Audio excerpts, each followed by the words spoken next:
Hello दोस्तों, नमस्कार, good morning. मैं आपके अपने परिवार सुपर एग्ज़ाम स्टडी में एक बार फिर आपका हार्दिक स्वागत करता हूं।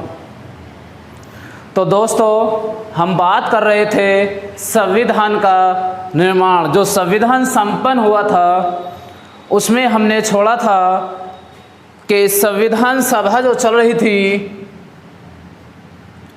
संविधान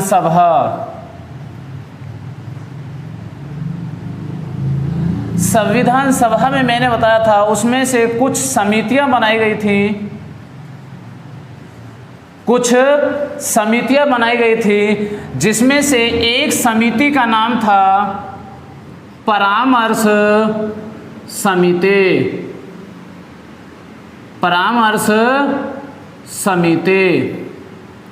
इस परामर्श समिति ने एक रिपोर्ट तैयार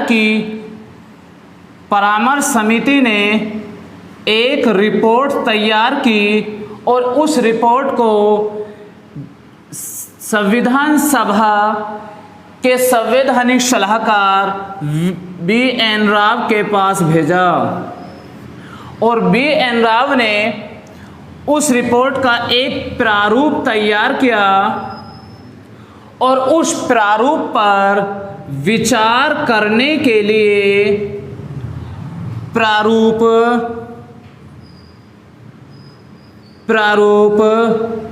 समिति का गठन किया। जो प्रारूप समिति का गठन किया था उसमें टोटल 7 व्यक्ति थे। और जो प्रारूप समिति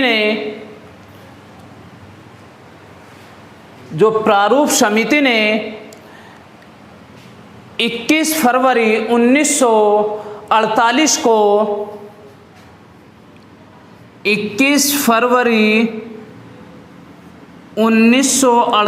को संविधान सभा के सामने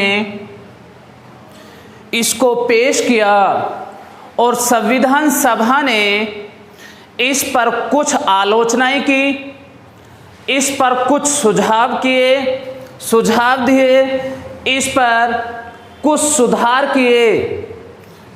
तो संविधान सभा ने, जो प्रारूप समिति ने संविधान सभा के सामने 21 फरवरी 1948 को जो प्रस्ताव पेश किया था, तो उस पर संविधान सभा ने कुछ सुझाव दिए, कुछ आलोचनाएं की और कुछ उसमें सुधार भी किए।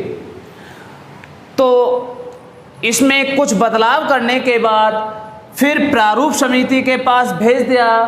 फिर प्रारूप समिति ने 31 अक्टूबर 1948 को फिर संविधान सभा के सामने पेश कर दिया।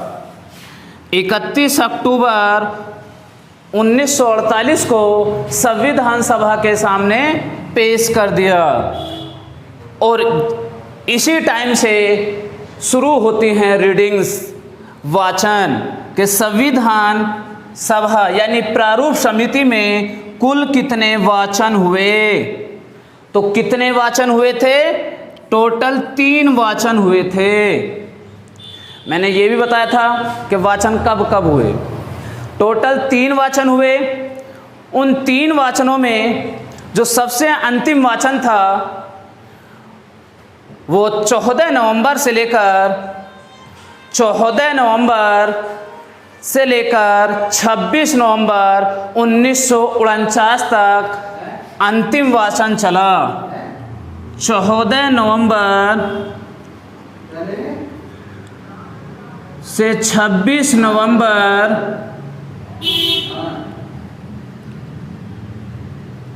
1949 ये अंतिम वाचन चला। और 26 नवंबर 1949 को ही संविधान को अंगीकार किया गया। संविधान सभा ने संविधान को 26 नवंबर 1949 को स्वीकार किया, अंगीकार। संविधान सभा ने संविधान को 26 नवंबर 1949 को एडॉप्ट किया। तो यहाँ जब 26 नवंबर 1949 को संविधान को एडॉप्ट किया गया, अंगीकार किया गया, 26 नवंबर 1949 को जब संविधान अंगीकार किया गया, तो तभी अंगीकार हुआ कैसे था कि डॉक्टर भीमराव अंबेडकर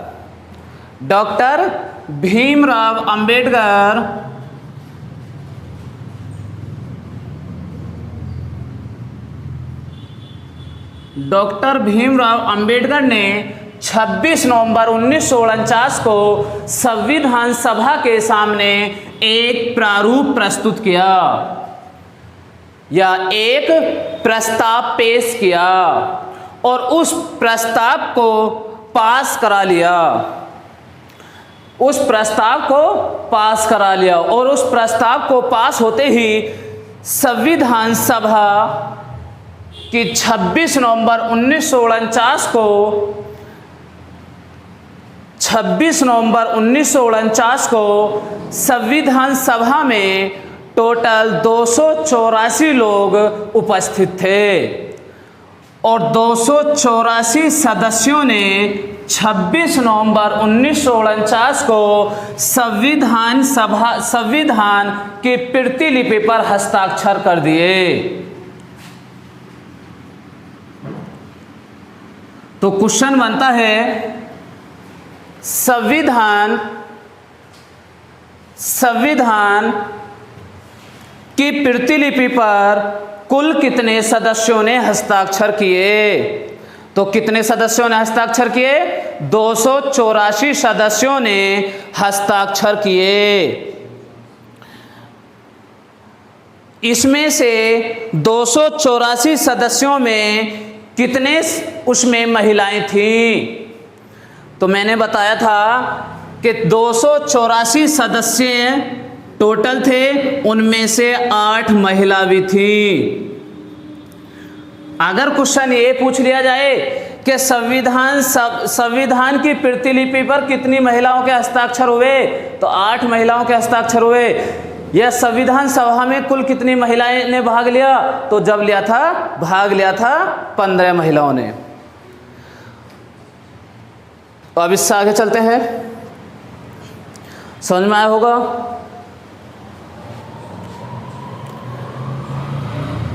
तो 284 सदस्यों ने हस्ताक्षर किया, 8 महिलाओं ने उनमें हस्ताक्षर किए।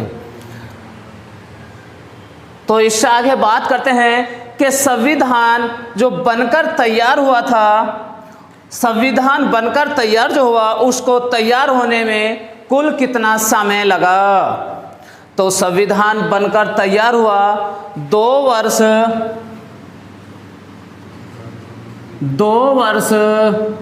11 महीने 18 दिन। संविधान बनकर कितने समय में तैयार हुआ? 2 वर्ष 11 महीने 18 दिन। तो संविधान बनकर तैयार हुआ, कह सकते हैं लगभग 3 वर्ष। तो अगर इस बीच में टोटल देखें कितनी अधिवेशन हुए थे, संविधान बनाने में इतना समय लगा और इस बीच कितने अधिवेशन हुए? तो कुल 12 अधिवेशन हुए थे। 12 अधिवेशन हुए थे। अब ये मत कहना कि पहला अधिवेशन 9 दिसंबर 1946 को था या दूसरा 11 दिसंबर 1946, 13 दिसंबर 1946। ये अधिवेशन नहीं थे, ये तो संविधान सभा की मीटिंग थी या संविधान सभा की प्रथम बैठक, संविधान सभा की दूसरी बैठक, संविधान सभा की तीसरी बैठक। ये तो एक मीटिंग थी। अधिवेशन जो चला था वो सबसे पहला अधिवेशन चला था 9 दिसंबर से लेकर 23 दिसंबर 1946 तक, 9 दिसंबर से लेकर 23 दिसंबर 1946 तक। दूसरा अधिवेशन देखें तो दूसरा अधिवेशन चला था 20 जनवरी से लेकर 25 जनवरी 1947 तक, 1947 तक। तो अधिवेशन जो चले थे वो इस तरीके से चले थे। तो समझ में आया होगा। इससे आगे चलें, उतार लिया होगा सभी ने।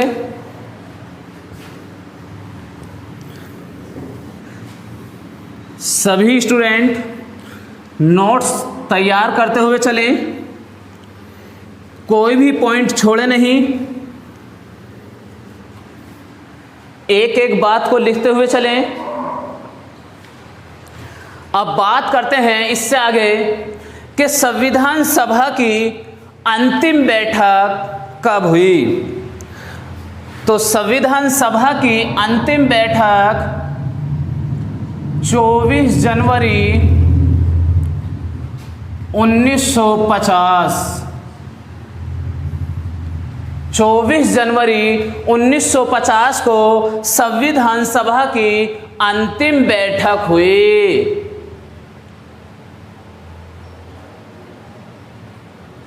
क्या? अंतिम बैठक 24 जनवरी 1950 को संविधान सभा की अंतिम बैठक हुई। लेकिन इस संविधान सभा को डिसोल्व कर दिया गया। इस संविधान सभा को डिसोल्व कर दिया गया, यानी संविधान सभा को भंग कर दिया गया।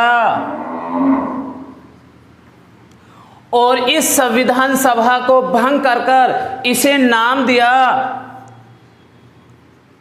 अंतरिम संसद। क्या नाम दिया गया? अंतरिम संसद। अंतरिम संसद। अब बात करें 24 जनवरी 1950 को संविधान सभा की ये अंतिम बैठक थी, जिसको डिसोल्व करके यानी भंग करके उसे अंतरिम संसद नाम दिया गया। 24 जनवरी 1950 को ही भारतीय संविधान ने राष्ट्रीय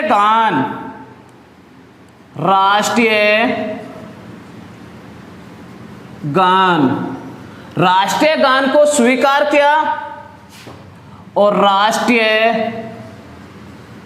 गीत 24 जनवरी 1950 को संविधान सभा ने राष्ट्रीय गान और राष्ट्रीय गीत को भी स्वीकार किया। बात करें राष्ट्रीय गान 24 जनवरी 1950 और राष्ट्रीय गीत 24 जनवरी 1950 को संविधान सभा ने स्वीकार किया था। तो राष्ट्रीय ध्वज को स्वीकार कब किया? तो 22 जुलाई 1947 को राष्ट्रीय ध्वज को संविधान सभा ने स्वीकार किया था। लेकिन 24 जनवरी 1950 को ही संविधान सभा ने डॉक्टर राजेंद्र प्रसाद को भारत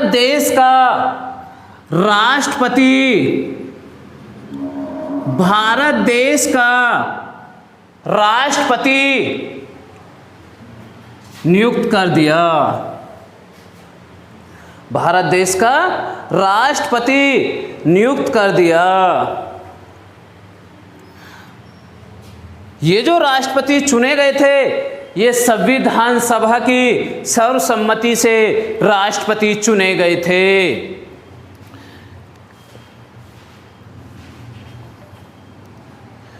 अगर बात करें संविधान सभा के अध्यक्ष कौन थे, तो संविधान सभा के जो अध्यक्ष थे वो डॉक्टर राजेंद्र प्रसाद थे। डॉक्टर राजेंद्र प्रसाद थे। अगर बात करें डॉक्टर राजेंद्र प्रसाद को बाबू के नाम से भी जाना जाता है। डॉक्टर राजेंद्र प्रसाद को बाबू के उपनाम से जाना जाता है और डॉक्टर राजेंद्र प्रसाद बिहार के रहने वाले थे। कहाँ के? बिहार के रहने वाले थे। अगर बात करें कि डॉक्टर राजेंद्र प्रसाद को बाबू के उपनाम से जाना जाता है और यह बिहार के रहने वाले थे, तो 24 जनवरी 1950 को संविधान सभा की अंतिम बैठक या अंतरिम संसद थी। तो इससे आगे चलें, किसी को स्क्रीनशॉट लेना हो तो स्क्रीनशॉट लें।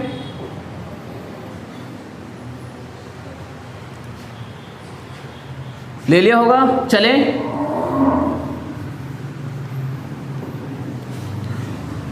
किसी स्टूडेंट को कोई समस्या आ रही हो तो कमेंट करके बताएं कि सर ये समस्या है। कोई बात समझ में ना आ रही हो तो उसे भी बताएं। इससे आगे चलते हैं कि संविधान 26 जनवरी 1950 को लागू किया गया। संविधान 26 जनवरी 1950 को लागू किया गया। सवाल ये बनता है कि 26 जनवरी को ही क्यों लागू किया गया, जब 26 नवंबर को संविधान बनकर तैयार हो गया था तो लागू ही 26 जनवरी को क्यों किया गया। तो इसके पीछे भी एक स्टोरी है, अगर उसे बताएं तो 1929 में कांग्रेस का एक अधिवेशन चल रहा था। 1929 में कांग्रेस का लाहौर में अधिवेशन चल रहा था जिसमें पूर्ण स्वराज की मांग की जा रही थी। तो 31 दिसंबर 1929 को 31 दिसंबर 1929 को पंडित जवाहरलाल नेहरू ने लाहौर में रावी नदी के किनारे आधी रात को भारत देश का तिरंगा फहराया था।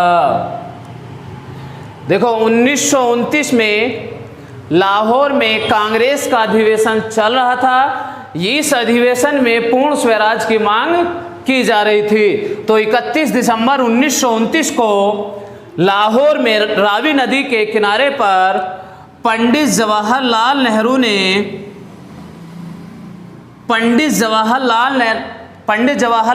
ने 31 दिसंबर 1929 की आधी रात को लाहौर के रावी नदी के किनारे पर तिरंगा फहराया था और उसी टाइम घोषणा की थी कि 26 जनवरी 1930 को भारत देश अपना पहला स्वतंत्र दिवस मनाएगा। जबकि ऐसा ये निश्चित तो नहीं था, लेकिन कुछ भारतीयों ने इसकी प्रतिज्ञा ले ली थी। तो पंडित जवाहरलाल नेहरू ने 31 दिसंबर 1929 को लाहौर में रावी नदी के किनारे पर आधी रात को देश का झंडा फहराया था और उसी टाइम घोषणा की थी कि 26 जनवरी 1930 को भारत देश अपना पहला स्वतंत्रता दिवस मनाएगा। तो समझ में आया होगा। तो 26 जनवरी 1950 को संविधान लागू किया गया। अब बात करें 26 जनवरी 1950 को जब ये संविधान लागू किया गया ये संविधान 26 जनवरी 1950 को लागू किया गया था। ये किस आर्टिकल में रखा हुआ था? तो आर्टिकल या अनुच्छेद 394 में ये कहा गया था कि संविधान 26 जनवरी 1950 को लागू होगा। तो समझ में आया होगा, 26 जनवरी को लागू होगा। अगर बात करें इससे आगे की,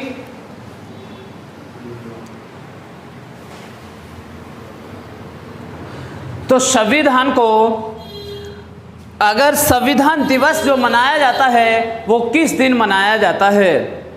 तो संविधान दिवस जो मनाया जाता है वो 26 नवंबर को मनाया जाता है। कब?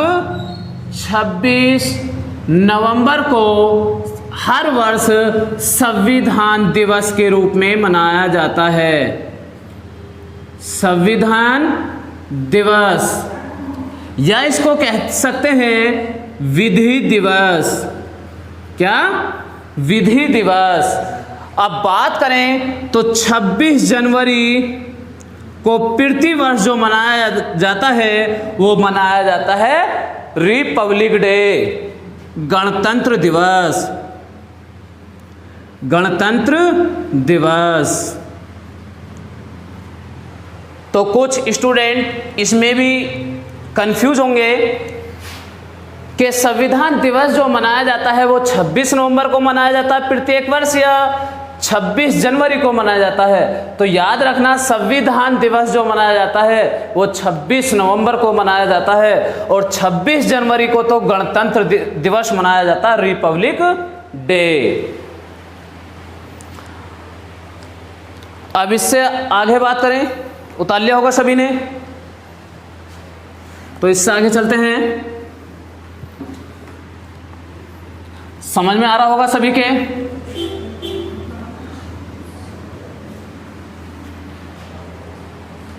देखो, बात करते हैं कि संविधान बनाने में जो समय लगा था वो समय लगा था 2 वर्ष 11 महीने 18 दिन। अगर बात करें कि संविधान बनाने में कुल कितना खर्चा आया था, तो अगर समय की बात करें तो समय लगा था 2 वर्ष 11 महीने 18 दिन। 2 वर्ष 11 महीने 18 दिन। लेकिन बात करें कि संविधान बनाने में टोटल कितना खर्चा आया था, तो संविधान बनाने में 63,729 रुपये, 63,96,729 रुपये संविधान बनाने में खर्चा आया।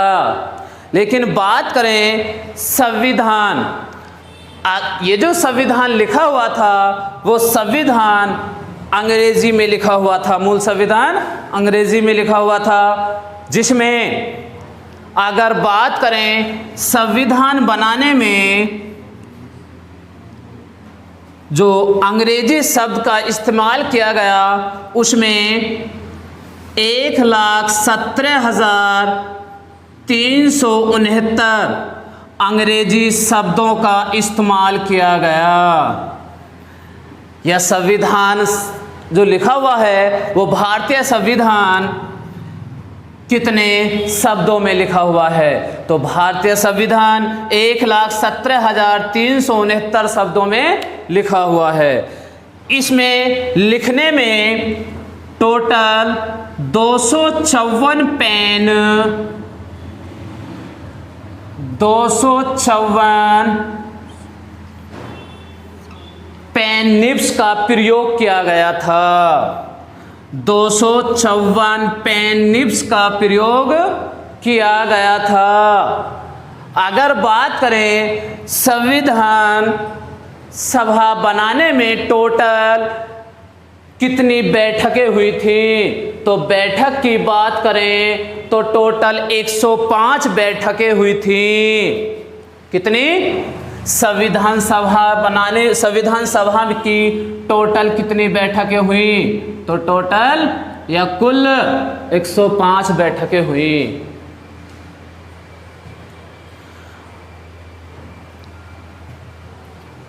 समझ में आ रहा होगा? नोट करिए जल्दी। इससे आगे चलते हैं।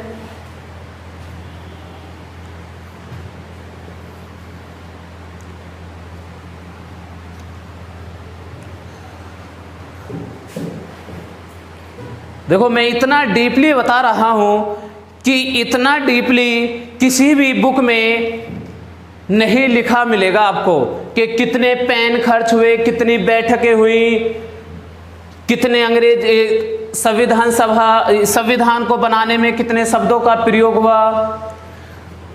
तो इतनी बात किसी बुक में नहीं मिलेंगी। किसी बुक में कुछ मिलता है, किसी में कुछ मिलता है, जबकि हम लेके चले हैं बिल्कुल बहुत ही डीपली तक। तो इससे आगे चलें तो बात करते हैं, जब संविधान बनकर तैयार हुआ था तो संविधान की प्रतिलिपि पर सबसे पहले हस्ताक्षर किसने किए थे? और यह क्वेश्चन यूपीएसआई 2016 में आया था। यूपीएसआई 2016 में किस संविधान पर सबसे पहले किसने हस्ताक्षर किए थे? तो संविधान पर सबसे पहले पंडित जवाहरलाल नेहरू ने हस्ताक्षर किए थे। किसने?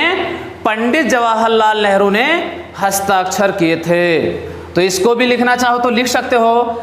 सबसे पहले हस्ताक्षर किए पंडित जवाहरलाल नेहरू ने। पंडित जवाहरलाल नेहरू ने। इससे आगे चलें। देखो, जब संविधान बनकर तैयार हुआ था,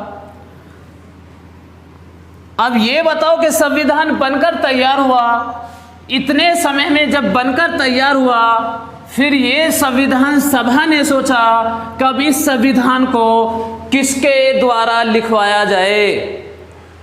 इस संविधान को बहुत अच्छे तरीके से कौन लिख सकता है? तो इसलिए ताकि जिसकी हैंड राइटिंग सबसे अच्छी हो, तो किसी ने बताया पंडित जवाहरलाल नेहरू को कि संविधान जो लिखवाया जाए वो लिखवाया जाए प्रेम बिहारी नारायण रायजादा से। क्योंकि उनकी राइटिंग जो थी वो बहुत ही अच्छी थी। उनके दादा भी थे प्रेम बिहारी नारायण रायजादा के दादा भी इसी काम को करते थे, कैलोग्राफी का काम करते थे, और उनकी हैंड राइटिंग भी बहुत अच्छी थी।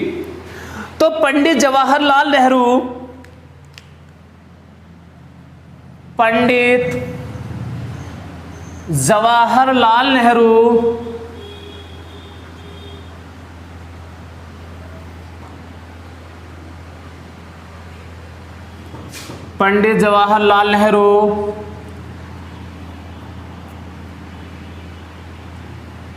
प्रेम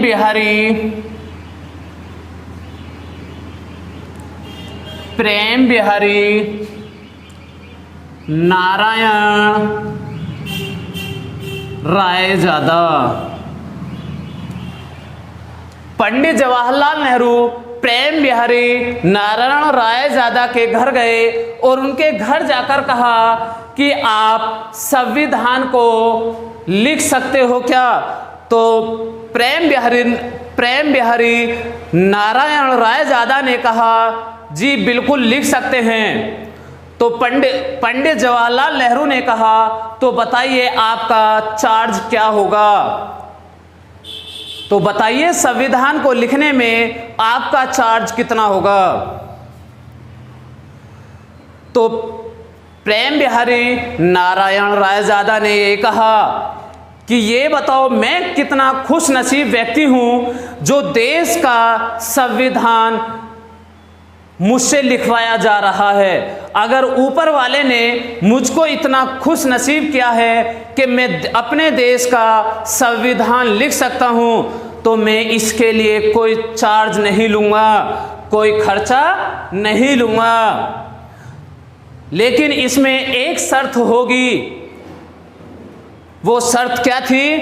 तो प्रेम बिहारी नारायण रायजादा ने यह कहा कि संविधान को मैं लिख दूंगा, लेकिन ये शर्त होगी कि संविधान को लिखते समय हर पेज पर, हर पृष्ठ पर, उस पर नीचे मेरा नाम होगा। तो पंडित जवाहरलाल नेहरू बड़े खुश हुए और उन्होंने सोचा, अब ये बताओ कोई व्यक्ति अगर इतनी मेहनत करता है कि संविधान को लिखेगा और उस लिखने का कोई चार्ज नहीं ले रहा, अगर उस लिखने का कोई खर्चा नहीं ले रहा, उसका इतना तो अगर वो कह रहे हैं कि मैं अपने हस्ताक्षर या मैं अपने नीचे अपना नाम लिखूंगा, तो इसमें क्या हो सकता है? तो इतना तो उसका हक बनता है। जो व्यक्ति खर्चा नहीं ले रहा और हर पृष्ठ पर नाम लिखने के लिए बोल रहा है, तो हम लिखवा सकते हैं। तो पंडित जवाहरलाल नेहरू ने कह दिया, ठीक है, आप अपना नाम लिख देना और संविधान को आप ही लिखोगे। तो संविधान के देखते हैं, संविधान के हर पृष्ठ पर नीचे प्रेम बिहारी नारायण रायजादा का नाम लिखा होता है। और संविधान के जो संविधान लिखा गया या संविधान की बुक पर जो सबसे अंतिम पृष्ठ था, सभी पृष्ठों पर तब प्रेम बिहारी नारायण रायजादा का नाम था। और संविधान सभा के अंतिम पृष्ठ पर संविधान की किताब जो थी या संविधान की जो बुक थी, उस पर सबसे अंतिम पृष्ठ पर प्रेम बिहारी नारायण रायजादा और उनके दादाजी का नाम लिखा था। लेकिन प्रेम बिहारी नारायण रायजादा ने बहुत अच्छे तरीके से, बहुत हेड राइटिंग, बहुत साफ सुथरे तरीके से संविधान को लिखा। अब संविधान को लिखा प्रेम बिहारी नारायण रायजादा ने। जैसे कि अगर कोई इस तरीके का पृष्ठ होता है, तो उसमें प्रेम बिहारी नारायण रायजादा ने इस तरीके से उसमें संविधान को लिखा, अच्छी तरीके से, अच्छे ढंग से, और नीचे उसमें अपना नाम लिखा। लेकिन एक व्यक्ति और थे जिनका नाम है नंदलाल बोस। कौन? नंदलाल बोस। इन्होंने ये जो जगह थी, फूल पत्तियों के द्वारा इन सभी को सजाया था। तो नंदलाल बोस ने जो फूल पत्तियों से सजाया था, वो सजाया था नंदलाल बोस ने। अगर क्वेश्चन ये आ जाए कि संविधान को लिखा किसने था, तो प्रेम बिहारी नारायण रायजादा ने लिखा था, लेकिन फूल पत्तियों से जो सजाया था वो नंदलाल बोस ने सजाया था। तो समझ में आया होगा। अब बात करते हैं, यहां तक तो किसी को कोई दिक्कत नहीं, कैसी भी कोई समस्या नहीं होगी। अगर किसी को कोई समस्या हो तो बता सकता है। अब इसमें एक बात और कहते हैं या एक बात और समझाते हैं कि मूल संविधान जो था, मूल संविधान में 395 अनुच्छेद, 395 आर्टिकल्स, 395 अनुच्छेद,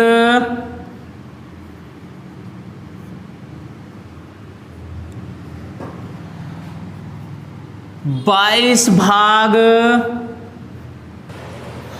तो मूल संविधान में 395 अनुच्छेद, 22 भाग और 8 अनुसूचियां थी। क्या अनुसूचियां थी?